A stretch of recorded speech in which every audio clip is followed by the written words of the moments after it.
La Universidad San Gregorio de Portoviejo y sus carreras requieren necesaria y obligatoriamente estar vinculados con la colectividad o la sociedad. Porque usted nos ha seguido durante 2 años en nuestro programa Hablamos Derecho por San Gregorio Radio, ahora y a su pedido estamos en televisión. Porque hablar de derecho es parte importante para tu vida diaria.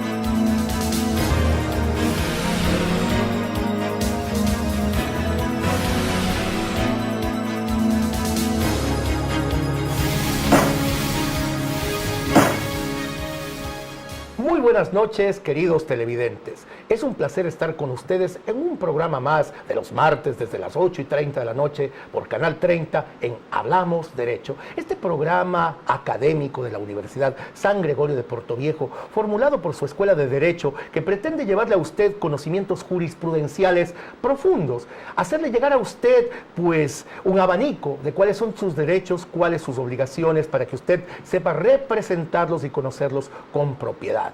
En esta mesa de debate intentamos siempre llegar a usted dentro de un lenguaje coloquial, dentro de un ambiente de camaradería, para que el derecho deje de ser, pues, aquella noción distante de los seres humanos corrientes, para llevarlo precisamente a las calles, para que todo el mundo lo pueda entender, todo el mundo lo pueda comprender, porque la academia no solamente debe propugnar que el nivel sea para aquellos que la han transitado, sino también para todos los miembros del conglomerado. Este programa pretende, pues, entonces ser un vínculo comunitario, establecer una relación directa con usted, amigo televidente que nos está viendo, pues, y a partir de aquello formular aquello que siempre ha sido premisa básica de la Universidad con Corazón, la Universidad San Gregorio de Portoviejo: enseñar, instruir y compartir. De manera que hoy tenemos un invitado de lujo, puesto que vamos a hablar de derecho constitucional. El derecho constitucional es la madre de todos los derechos dentro de la pirámide kelsiana, pues en el orden de prioridad de aquellos estamentos legales se encuentra precisamente la Constitución como norma madre, y hemos traído a un experto en el tema. Él es el doctor Luis Alberto Castro Martínez. Él es abogado, es magíster en Derecho Constitucional, doctorando en búsqueda de un PhD en la UBA de Buenos Aires, la Universidad de Buenos Aires, y como catedrático de nuestra universidad, pues hombre muy reconocido por su intelecto, por su talento y por el conocimiento profundo que tiene sobre esta, que es la materia del día de hoy, Derecho Constitucional. Señor doctor, un placer tenerlo, bienvenido. Siempre es un gusto poder compartir con alguien con quien tengo una relación de afecto y consideración, asimismo como de respeto y admiración, como es usted, señor doctor. Muchas gracias, Alberto. Buenas noches, público televidente. Me es satisfactorio estar aquí con ustedes representando en sí a la Universidad San Gregorio en este tema tan interesante que es estudiar el derecho constitucional en sí, a la aplicación en cuanto al estudio de los derechos inherentes a la persona, participación, la democracia y muchos temas más que vienen de interés colectivo, hablándolo así. Entonces, esperar de que sea de satisfacción de todos los televidentes el programa que aquí vamos a representar en este momento. Muy amable, doctor. Bienvenido una vez más y pues deseando toda clase de éxitos en su participación en este programa y en la vida misma y siempre. Vamos a hacer un primer análisis del cual quiero quedar claro luego de la exposición del experto. Pues la Constitución de 1998 hablaba en su articulado inicial de que existe un Estado social de derecho. Más adelante, en el 2008, con la Constitución de Montecristi, que ustedes conocen, puesto que todos quienes ya son mayores de edad han sido entes activos de aquel proceso de cambio, habla en cambio de que el Ecuador es un Estado constitucional de derecho, estimado doctor, y así lo dice la Constitución de Montecristi y lo declara en su artículo primero. ¿Cuál es la diferencia entre estos dos estados que se proponen ya en la Constitución de 1998, ya en la del 2008?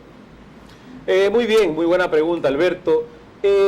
Recordemos que partimos de un Estado de Derecho, es decir, estamos regidos por normas, imperatividad de la ley, A comparación de 1998, un modelo adoptado donde se decía el Ecuador es un Estado social de derecho.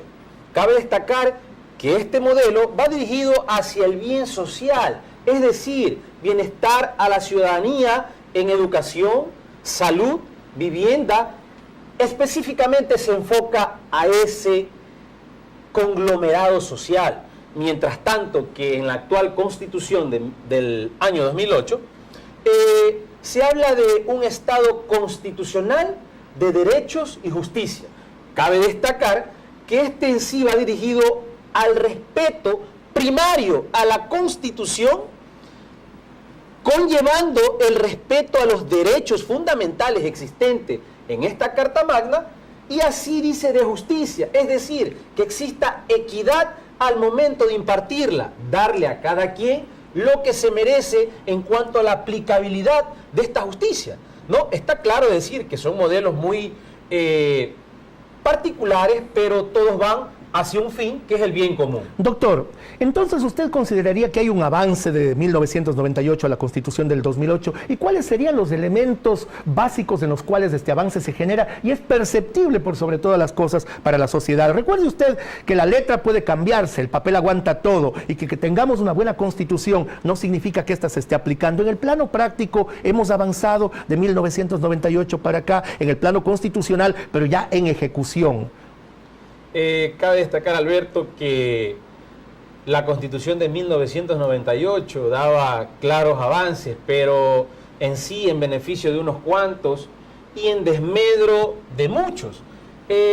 Tengamos en consideración que esta Constitución del 2008 es una de las constituciones de la cual da mucha participación en la academia, nombrada a nivel mundial, nombrada por uno de los especialistas juristas de la UNAM, el profesor Miguel Carbonell, que nombra que nuestra Constitución es una Constitución que contiene una gran gama de derechos, ¿sí? Es decir, esta gama de derechos se establece en un solo artículo, un artículo que es el 11 y en un solo numeral que es el 2, donde da a conocer esta gran manifestación de los derechos a la no discriminación, a la participación en sí de los grupos minoritarios, esas minorías.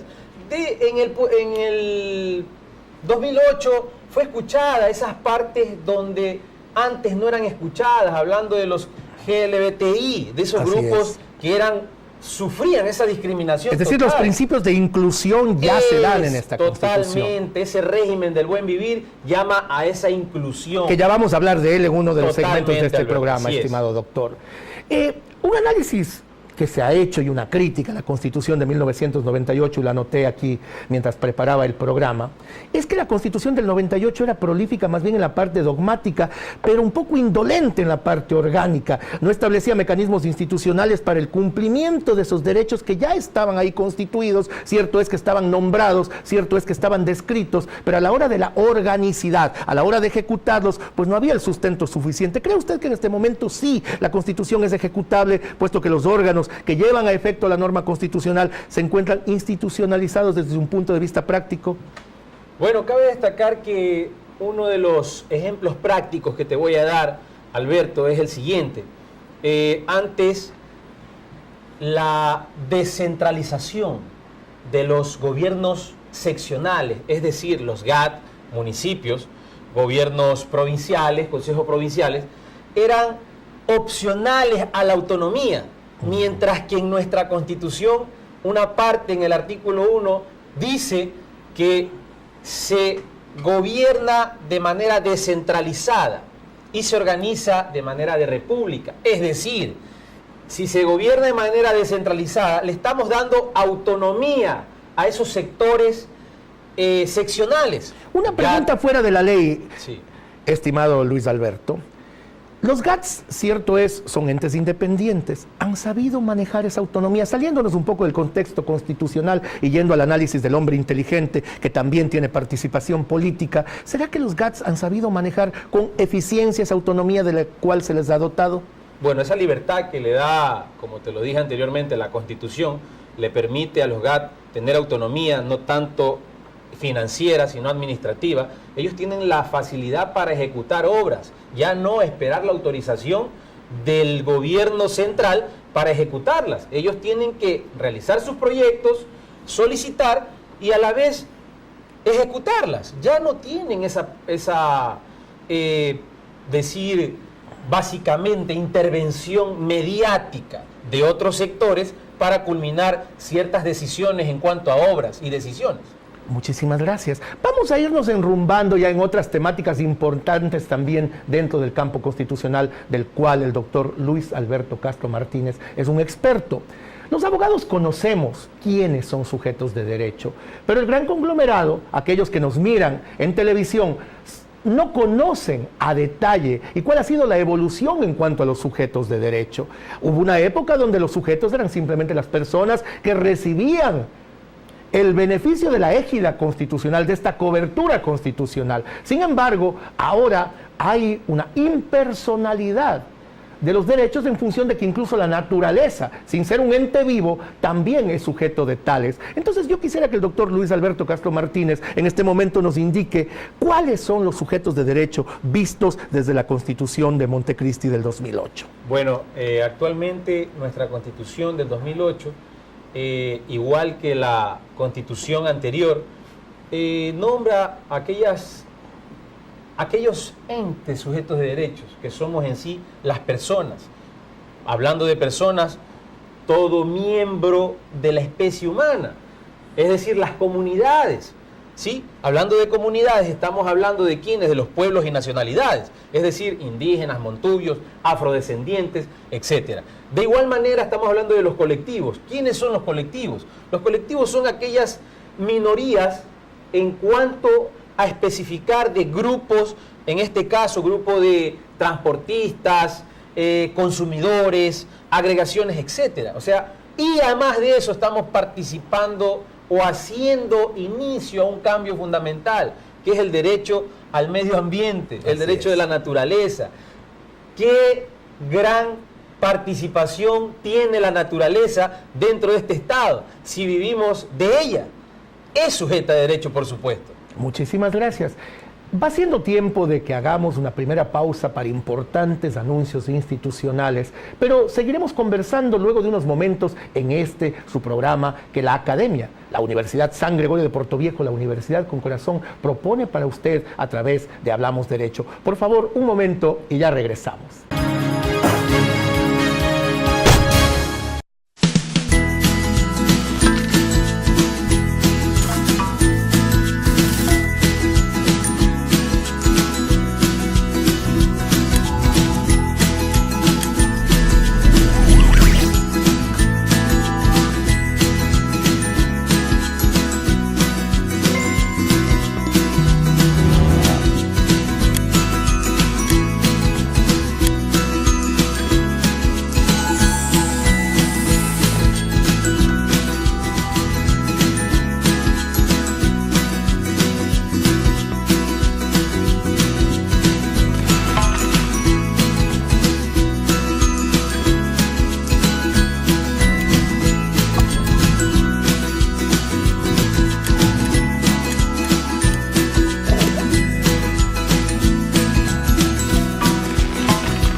El Departamento de Bienestar Universitario de la Universidad San Gregorio de Portoviejo te ofrece los servicios de orientación y acompañamiento, trabajo social, secretaría, servicio médico, odontológico, psicológico y de enfermería. Departamento de Bienestar Universitario, Universidad San Gregorio de Portoviejo.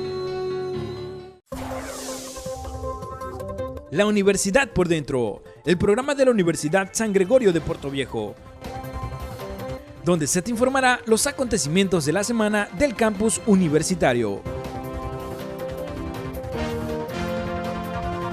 La Universidad por Dentro. La Universidad San Gregorio de Portoviejo y sus carreras requieren necesaria y obligatoriamente estar vinculados con la colectividad o la sociedad. porque usted nos ha seguido durante 2 años en nuestro programa Hablamos Derecho por San Gregorio Radio. Ahora, y a su pedido, estamos en televisión. Porque hablar de derecho es parte importante para tu vida diaria.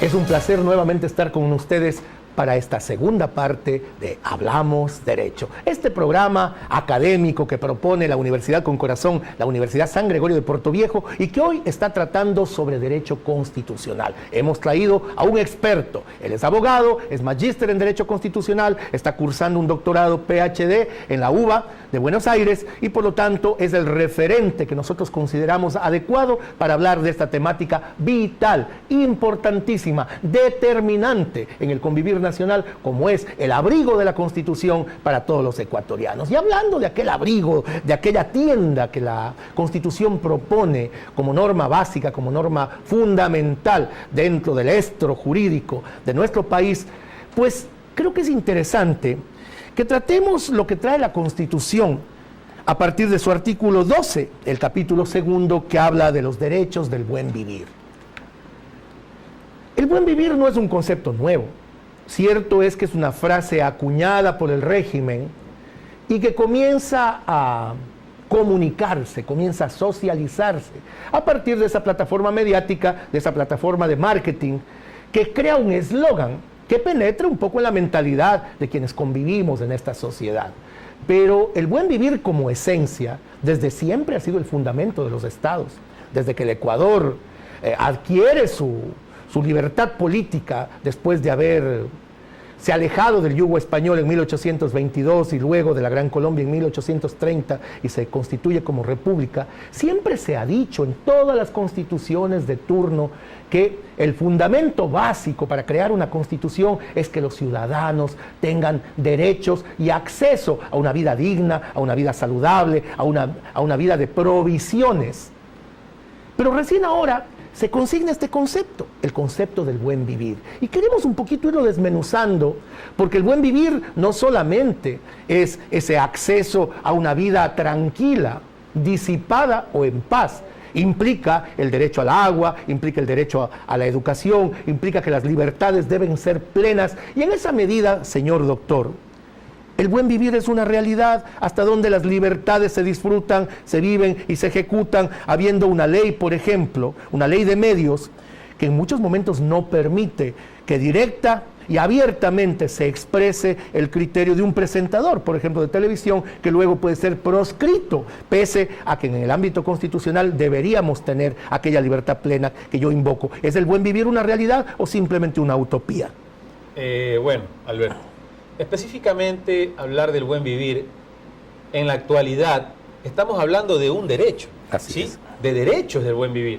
O sea, derechos que anteriormente se clasificaban en derechos económicos y sociales. Es decir, prácticamente estos derechos se están cambiando a un nombre más apacible al ser humano. Amigable en alguna medida. Amigable, es decir. En términos comunicacionales. Ok, sí, exacto. Entonces el buen vivir como valor, como principio y como regla, son los derechos económicos y sociales. Es decir, el derecho al agua, que el agua ya está tomado en esta Constitución como un derecho prioritario, vivir en un ambiente sano. Estamos hablando de la seguridad social como derecho, la salud, cultura, ciencia, el derecho a la información. Ese que es tan importante. Ese derecho de comunicación que nos da esa participación. Este buen vivir como régimen busca eso. Inclusión, participación. Pero este último que usted señala ha sido profundamente debatido. Hay un amplio segmento social que sostiene que no existe libertad comunicacional, no existe libertad plena de expresión. Yo creo que este no ha sido el gobierno más represor que existe, porque tengo memoria de otros que lo hicieron de manera más directa, menos velada. Pero también sí he visto que en alguna instancia se ha llegado a polarizar tanto a la opinión pública, se ha llegado a crear frentes de combate, especialmente con la prensa, que parece ser que este derecho de alguna manera desaparece, se esfuma o no es tan cierto como consagra este libro que es nuestra Constitución.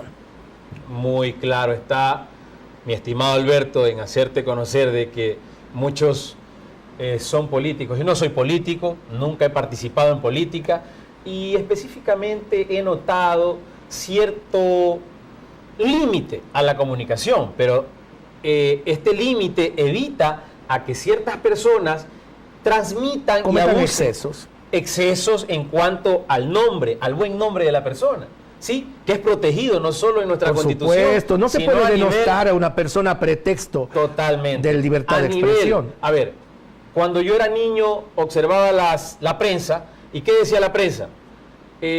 Como ejemplo, el señor Luis Castro ha vulnerado tal derecho. Hoy, mañana, el señor Luis Castro sigue vulnerando derechos. Consecutivamente abusábamos de ese medio para hacer trozo el nombre de una persona hablándolo. Estimado Luis Alberto, perdona que te interrumpa, pero allí surge un interrogante. Por ejemplo, se protege la identidad de quienes han cometido infracciones, de quienes han cometido delitos. Pero ¿no será que esto también permite cierto encubrimiento, cierto velo, y no podemos generar acción pública, puesto que no conocemos a ese detractor del orden social, a ese ofensor del orden social? ¿Por qué? Porque su rostro está cubierto y obviamente ni siquiera podemos cuidarnos de él, ni siquiera podemos cuidar a nuestros hijos, menos nuestros bienes, cuando desconocemos la identidad de este ofensor. Cierto es que existe un principio también de que toda persona es inocente hasta que se demuestre lo contrario, pero en alguna medida cuando se trata de delitos flagrantes, cuando se trata de delitos evidentes, en los que hay grabaciones, etcétera, que es incontrastable la comisión del ilícito, y aún así se protege la identidad, ¿será que también vivimos dentro de un ambiente hipergarantista que puede caer en exageraciones como aquella de encubrir aún al delincuente? Bueno, como garantía tú sabes que tenemos un derecho que es el derecho a la defensa, ¿no? Prácticamente este derecho a la defensa conlleva eso, a no permitir de que se pronostique tan prematuramente la culpabilidad de una persona infractora. Por lo tanto, tú lo dijiste, estamos basándonos al principio de un derecho de inocencia, del cual mientras no exista una sentencia ejecutoriada, no podemos calificar a esta persona de culpable, porque si tú me sacas a mí en una audiencia mi nombre, mi rostro, me estás ya dándome una denominación de culpable. Entonces, ¿cómo recupero yo después esa credibilidad ante la sociedad, ante mis hijos, mi esposa, mi madre? Entonces, por favor, yo creo que eso debe seguirse dando, porque así protegemos al inocente, y si es culpable, tú has visto claramente que salen cuando se ha dictado una sentencia ejecutoriada. Así con nombre y apellido. Totalmente, una vez que ya sepamos verídicamente que esa persona con pruebas es culpable. Es decir, que debemos respetar ese derecho básico, axiomático, que es aquel de presumir la inocencia de las personas. Fundamental. Estimado Luis Alberto, seguimos avanzando en el ámbito constitucional y estamos hablando de buen vivir. Un poquito hemos tomado un renglón abierto de la temática principal, pero uno de los derechos, yo diría más determinantes dentro de este ámbito del buen vivir, es el derecho a vivir en un ambiente sano. Y el ambiente sano no solamente es un ambiente saludable, sino es un ambiente en el cual la naturaleza, ejerciendo su derecho, se manifiesta de forma plena para servir al ser humano sin ser ella dañada. Me gustaría que toquemos un poquito estos derechos de la naturaleza. ¿En qué medida fue positivo que nuestra nueva Constitución contenga ya estos derechos, que en el primer segmento un poquito ya los habíamos abordado? Pero hablemos entonces de esa parte que también lo es del buen vivir, que es el derecho al ambiente sano y también los derechos de la naturaleza. Bueno, específicamente el Estado, como garantista de todos nuestros derechos, tiene la obligación de garantizar en sí los derechos de la naturaleza. De ella vivimos, participamos de algo vital que es el agua, participamos de algo vital que es el aire. El Estado tiene esa obligación para con nosotros, los ciudadanos, de evitar que empresas que generan emanaciones de gases tóxicos para nuestros hijos, nuestras familias, tenga esa regulación. Existen transnacionales que desinteresadamente no le enfocan la salud a quienes habitan en sus sectores. pongamos ejemplos, existen muchas fábricas que diariamente emanan humo, pero se desconoce que exista un ente representativo y exija que ese derecho se cumpla. Correcto. ¿Sí? Hasta el momento no se ha podido observar que existen sanciones a empresas por emanación de gases exabruptamente. Así es. La política de gobierno es defender a la naturaleza. Los principios constitucionales así rezan y así lo determinan. Sin embargo, vemos situaciones como Yasuní, ITT. Por favor, con la brevedad del caso, porque tenemos apenas un par de minutos, pero sí quisiera dejar concluida esta fase. ¿Qué pasa cuando el propio gobierno articula el que en una zona protegida, en una zona donde tenemos fauna irrepetible, única, endémica, y también comunidades indígenas que no deberían ser tocadas, se instrumente en función del dinero, de la necesidad, obviamente del Estado que tiene que sostenerse, algo como esto, que se pretendía evitar y que lastimosamente no se pudo hacer con Yasuní y ITT? Específicamente una selva protegida, una selva que da oxígeno a muchas comunidades, evitando en sí las enfermedades, evitando en sí intoxicaciones, ¿no? ¿Qué piden nuestros pueblos ancestrales? Ellos no piden, al gobierno no le piden salud. ¿Por qué? Porque la salud la tienen en la selva. Así es. Al gobierno no le piden educación. ¿Por qué? Porque su educación lo tienen en la selva. El conocimiento ancestral suple. Es decir, ese derecho consuetudinario de protección a quienes son pueblos no contactados también tienen esa participación, ¿sí? Creo que tiene que analizarse más a fondo este tema, pero en sí tiene que ser consultado a quienes verdaderamente viven de la selva. A los afectados. Así es, Alberto. Correcto, muchísimas gracias, Luis Alberto. Estimados amigos, es tiempo de cerrar esta segunda parte, este segundo bloque de Hablamos Derecho, un programa de la Academia, de la Universidad con Corazón, la Universidad San Gregorio de Puerto Viejo. Retornamos en apenas después de unos instantes con anuncios institucionales. Ya volvemos.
El Departamento de Bienestar Universitario de la Universidad San Gregorio de Puerto Viejo te ofrece los servicios de orientación y acompañamiento, trabajo social, secretaría, servicio médico, odontológico, psicológico y de enfermería. Departamento de Bienestar Universitario, Universidad San Gregorio de Puerto Viejo.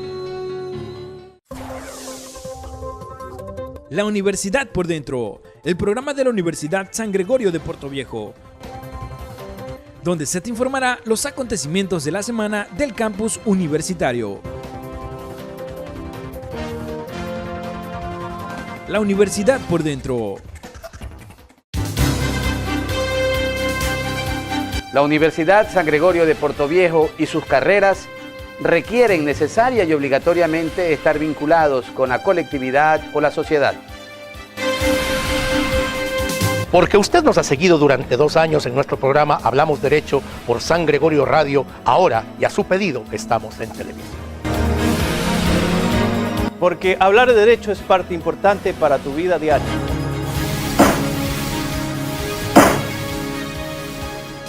Estimados amigos, ya volvemos este momento pues con la tercera parte de Hablamos Derecho, un programa académico de la Universidad con Corazón, la Universidad San Gregorio de Puerto Viejo. Estamos con nuestro invitado, el doctor Luis Alberto Castro Martínez, hablando de derecho constitucional. Hemos abordado ya diferentes temáticas, hemos hablado del buen vivir, hemos hablado del artículo 1 de la Constitución que declara al Ecuador un Estado constitucional de derecho y de justicia. Hemos hablado de algunos ámbitos bien importantes, pero cuando hablamos del buen vivir, hablamos del derecho a la salud. Y en tratándose de aquello, creo que hay una temática que no podemos dejar de lado, porque ustedes recuerden, este programa es también un programa que busca despertar la conciencia ciudadana. Este es también un programa que busca un poco prender luces y alertas, ¿por qué no?, en la ciudadanía, cuando se trata de proyectos de ley que, pues, desde un punto de vista podrían generar cierto ambiente negativo. Doctor, se encuentra ya en manos del grupo pertinente, pues, de la Asamblea Nacional, este proyecto para descriminalizar el consumo de marihuana.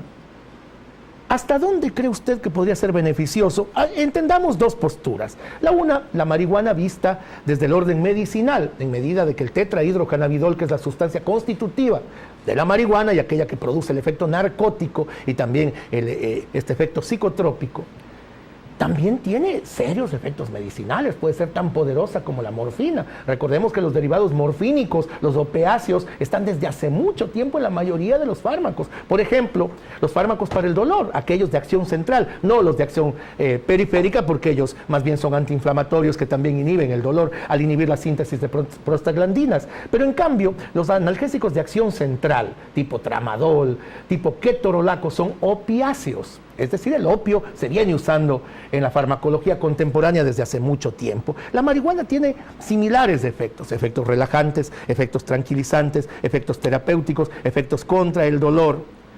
Así que, ¿en qué medida este debate podría llevar también a que se produzca una seria dicotomía entre la marihuana como medicamento y la marihuana como narcótico? Y que si permitimos abiertamente que se use en uno de estos términos, quizá el otro también sea utilizado como pretexto para que, pues, ésta circule libremente y en algún momento no la podamos controlar. No quiero ser obviamente tremendista, sé que la marihuana, siendo un producto natural, a lo mejor produce menos daños que el cigarrillo. Se dice que el cigarrillo, a través de la nicotina, el alquitrán y otros de los componentes como la acetona, son ampliamente más dañinos que un producto como la marihuana. Pero ¿será que eso sea un pretexto para abrir puertas, para generar esta suerte de apología al consumo, cuando ya las autoridades están hablando sobre despenalizar este consumo de la marihuana en cualquiera de sus sentidos, ya sea médico cuanto narcótico? Bueno, Alberto, específicamente, hablando de acuerdo a derechos constitucionales, te hago conocer de que el legislador está para emanar leyes que reglen mi conducta para con terceros, más no para que manden mi conducta personal. Por algo existe el derecho a la libre personalidad. Yo veré si consumo droga o no consumo droga, es mi vida. Claro. El legislador no va a decir, vamos a decir, si Luis Alberto Castro Martínez consume droga, vamos a dictar una prisión en contra de él. No, porque es mi vida y yo veo qué hago con ella. El legislador sí va a reglar mi conducta para con terceros. Sería como prohibir la venta de pegamento porque alguien puede drogarse con él. Mientras yo no le haga daño a nadie, no tiene por qué hacerlo. Ahora, está claro, es nociva para la salud, pero ya es un problema de salud pública. Es decir, que si la Coca-Cola hace daño al diabético, vamos a criminalizar el consumo de la Coca-Cola. Si el arroz hace daño a los triglicéridos, vamos a criminalizar el consumo de arroz. Entonces no podemos criminalizar el consumo. El consumo, es decir, ¿sí? La Corte Constitucional colombiana fue clara en una sentencia en decir, señores, legisladores, ustedes están para normar conductas con terceros, más no mi conducta. Mi propia conducta. La propia legislación ecuatoriana, mediante el derecho a la salud, tiene que preocuparse por el adicto, más no el adicto preocuparse por correr porque lo sigue la policía. Es su vida. El libre acceso a la libre personalidad es... Así es. Hay países, por ejemplo, que criminalizan al suicida frustrado, pero hay una amplia corriente universal, constitucional también, que dice que cada quien tiene derecho de hacer con su vida lo que sea. Estaríamos dentro de este mismo ambiente, es decir, la persona es libre de utilizar la sustancia que le apetezca. Bien podemos acceder a licores, por ejemplo, y los licores también tienen un carácter narcótico, si cabe el término, porque hay un desdoblamiento de la personalidad, un cambio comportamental luego de ese consumo, y pues nuestro país tiene amplia experiencia en aquello, y todos hemos caído en algún momento en esos excesos que el alcohol puede traer de suyo. Entonces, vayamos afinando. Quizá deberíamos comenzar hablando de estas libertades plenas respecto al individuo, en manejo de esto que ya los existencialistas denominaban la individualidad, la libertad y la ética como conceptos básicos. Recordemos que esto ya Kierkegaard lo estableció, luego Jean-Paul Sartre, Simone de Beauvoir hablaron también del tema. Y me parece determinante que la Constitución asuma también esta postura existencialista en que cada uno es libre, en la medida en que no toque el espectro, el círculo del otro. Al menos en los fármacos, ¿debería ser la primera puerta que se abra? Por supuesto que sí. En cuanto al acceso a un fármaco, tiene que ir bajo una prescripción médica. No te puedo yo como farmacéutico vender una pastilla que contiene ciertos grados de metafetaminas que van a transgredir tu propia vida. Y posiblemente esas actuaciones vayan a conllevar a actuar de manera agresiva a terceros, ¿no? Cabe destacar que este tema es muy interesante a nivel mundial, pero sí considero que la legalización es una de las vías a determinar de que pierdan ya esta agresión, muertes, y por último, el Estado es el que tiene que comprometerse para hacer que esa persona adicta lleve una vida saludable, porque esto ya sería un problema de salud pública. Es decir, el consumo es nuestro, pero el Estado tiene que preocuparse en que esa persona que contrabandea este tipo de sustancias sea castigada, mientras que el consumidor sea rehabilitado. Efectivamente, y ahí un poco podemos tomar como referente lo que ya ocurrió en la ley seca en los años 30 en los Estados Unidos. Recuerden ustedes que se prohibió la venta y aún el consumo de alcohol. Y comenzaron a organizarse sitios clandestinos, comenzaron a urdirse maneras de engañar a la ley, creando aparentemente conversatorios, sitios de café, en los que se entraba por una puerta trasera para consumir alcohol. Y se iniciaron las grandes mafias del siglo XX. Al Capone es el modelo referencial más importante, todos los conocemos a través de las películas, del famoso Elliot Ness y Los Intocables, que también han sido llevados al cine, pero Al Capone fue una figura histórica y diríamos el primer gran capo de los negocios ilícitos, y esto ocurrió porque se prohibió el consumo del alcohol. El gobierno norteamericano se vio obligado en alguna instancia a desaparecer esta prohibición. ¿Será que también en el Ecuador, digo yo un poco jugando con lo que la historia ya nos ha traído, cuando descriminalicemos el consumo de sustancias estupefacientes, ya yéndonos un grado más allá de lo que hemos venido hablando, no la simple marihuana, sino una despenalización completa de las sustancias, ¿será que acabamos también con estos grandes imperios del mal, imperios del crimen, imperios del narcotráfico? Tenemos ahí el referente de la serie esta, que la siguen pasando en televisión, aunque es de hace algunos años, sobre la vida de Pablo Escobar Gaviria. Hemos visto con qué facilidad se pueden acumular millones y millones y millones de dólares. ¿A través de qué? De esa necesidad que ya tiene el consumidor, porque el consumidor es también un enfermo, y así tiene que ser concebido, y así la Constitución tiene que garantizarle la plena rehabilitación, pero esta no necesariamente viene a través de mantenerlo en completo no consumo de aquella sustancia. Entonces quizá acabamos con las mafias con este tipo de medidas. Correcto. Tú lo has dicho, Alberto, es algo fundamental. Estadísticamente está comprobado que el alcohol ha hecho más daño que las drogas, que las propias drogas. En el ámbito familiar. En el ámbito familiar, no solo familiar, a nivel macro. Existen estadísticas de criminalidad. ¿Quién comete más crímenes? ¿El alcohólico o la persona que consume cierta sustancia psicotrópica? Se ha llegado a establecer, según la propia Corte Constitucional colombiana, de que ese estudio minucioso de que el 27% de personas que ingieren cocaína o marihuana han cometido delitos, mientras que el 57% de personas que han ingerido alcohol han cometido más ilícitos que el propio consumidor de sustancias psicotrópicas. Yo leía también hace unos pocos días una nota de prensa, la vi en internet, por eso no conozco la fecha. Sin embargo, esta decía que en las agresiones domésticas, que en las agresiones intrafamiliares, en la violencia que protagoniza el hombre versus la mujer al interior del seno familiar, el 70% de las veces el alcohol está presente. ¿Será entonces que es tiempo ya de romper los paradigmas, de romper estos arquetipos mentales? Y quizá si prohibimos las sustancias que hacen daño al hombre, comenzar prohibiendo el alcohol. Y si las liberamos, entonces liberalizarlas todas para que cada quien sea responsable de ese consumo y las leyes más bien apunten a evitar que las consecuencias que aquellas generen pues, sean tan graves como lo son el día de hoy. Si las prohibimos, Alberto, vamos a generar ¿qué? Más criminalidad, Así más es. contrabando. Mafia. ¿Qué vía es accesible? Es la vía de la legalidad. Legalizar ciertas sustancias para que así la persona que lo va a consumir no tenga ese acceso al crimen, sino regularmente acudir a un lugar especializado donde se autorizó vender tanto el alcohol como la sustancia psicotrópica. Es una vía que no se ha establecido todavía a nivel mundial, pero yo lo noto accesible. Muy interesante esta charla con el doctor Luis Alberto Castro Martínez. Estamos pues en Hablamos Derecho, este programa que por Canal 30, todos los martes a partir de las 8:30 de la noche, se contacta con usted, lo invita a esta mesa conversacional en la cual pues temas importantísimos siempre son debatidos. Volvemos para la parte final en unos minutos después de escuchar importantes anuncios institucionales. Regresamos.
El Departamento de Bienestar Universitario de la Universidad San Gregorio de Puerto Viejo te ofrece los servicios de orientación y acompañamiento, trabajo social, secretaría, servicio médico, odontológico, psicológico y de enfermería. Departamento de Bienestar Universitario, Universidad San Gregorio de Puerto Viejo.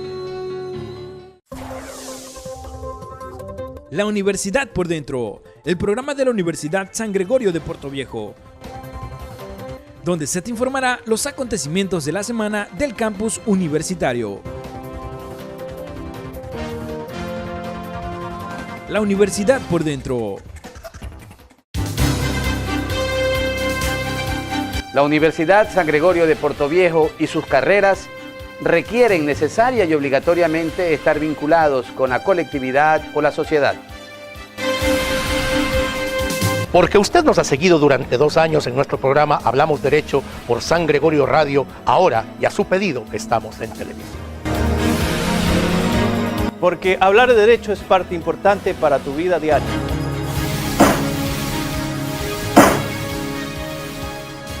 Estimados televidentes, qué placer estar nuevamente con ustedes a través de este abrazo fraterno, de este abrazo lleno de energía positiva que le propone la Academia, la Universidad con Corazón, la Universidad San Gregorio de Puerto Viejo. Por medio de este programa, Hablamos Derecho, un programa jurisprudencial, un programa en el cual pretendemos hacerle conocer a usted los estamentos del derecho para que usted esté imbuido de aquellos y obviamente también de sus obligaciones. Ser un buen ciudadano depende también del conocimiento jurídico, del conocimiento legal. Y eso es lo que pretende precisamente a través de este programa de vinculación comunitaria la Universidad San Gregorio de Portoviejo, representada por su señor rector, el doctor Marcelo Farfán Intriago, quien se disculpa, pues en esta noche no pudo estar presente por un viaje internacional, precisamente representando a la academia.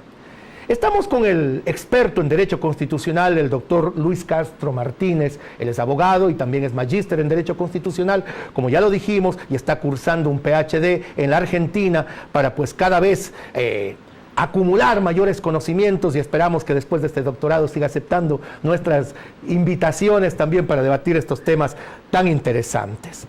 Hemos hablado de todo, hemos hablado de buen vivir, hemos hablado del derecho a la salud, hemos hablado de descriminalizar, por ejemplo, el consumo de sustancias estupefacientes, más bien de la marihuana como tal y del tetrahidrocannabinol, su sustancia activa.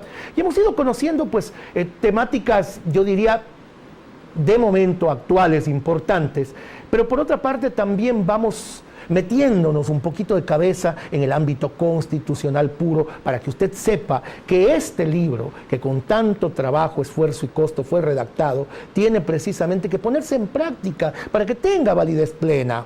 El libro como tal, la letra de la ley, no es sustento suficiente. Tenemos que ver su ejecución. Y estamos viendo en qué medida esta buena Constitución del 2008, nadie la desmerece, es plenamente aplicable. En estos términos, sería importante que hablemos de las minorías, doctor Castro, mi estimado Luis Alberto, como nos tratamos coloquialmente, pues somos amigos y compañeros en la docencia en la Universidad San Gregorio. Mi estimado Luis Alberto, tú conoces la importancia de las minorías. Hablábamos de las minorías negras, los mestizos, los cholos, los montubios. ¿Y por qué no? Los grupos que antes eran absolutamente marginados de la sociedad, los grupos de gays, lesbianas, transgéneros, bisexuales, transexuales, que ahora ya han sido incorporados al contexto social, porque ya en pleno siglo XXI no podemos entender que alguien sea sojuzgado por su preferencia sexual, por ejemplo, o por el color de su piel, o por su estrato social. Los hombres somos iguales ante la ley, y constitucionalmente hablando, ese sería el mandato axiomático número 1, la igualdad de los seres humanos. Pero ocurre que para un segmento de la población las leyes no son iguales. En algún momento se eliminaron los tribunales de excepción. Conversábamos fuera de micrófonos y en algún momento entre las clases sobre los tribunales militares, y decíamos que en alguna época los militares, los policías tenían sus propios tribunales, sus propias cortes, sus propios jueces, pero que en el Ecuador no podíamos permitir la existencia de tribunales especiales, y la ley fue llevando a que estos desaparezcan. Sin embargo, la sección segunda de la Constitución, a partir de su artículo 171, que me voy a permitir leer, nos habla de la justicia indígena. Una justicia sobre la que hay un amplio debate, una amplia discusión, en la medida en que pues, se puede generar otra vez esa dicotomía de la que ya hablábamos en un principio, de que exista, primero, el hecho de impartir justicia por parte de lo que sería un pseudo tribunal especial. Por otra parte, estaríamos hablando de que alguien puede ser juzgado 2 veces por un mismo acto, lo que contraría otro de los principios básicos y fundamentales del derecho. En esa virtud, el artículo 171 dice lo siguiente, y ustedes, estimados televidentes, me van a permitir hacer una breve lectura de la parte pertinente. Las autoridades de las comunidades, pueblos y nacionalidades indígenas ejercerán funciones jurisdiccionales, ojo con la palabra, jurisdiccionales, con base en sus tradiciones ancestrales y su derecho propio dentro de su ámbito territorial. Esta disposición constitucional nos retrotrae a aquello que ya lo establecimos en el antecedente de esta última parte del programa.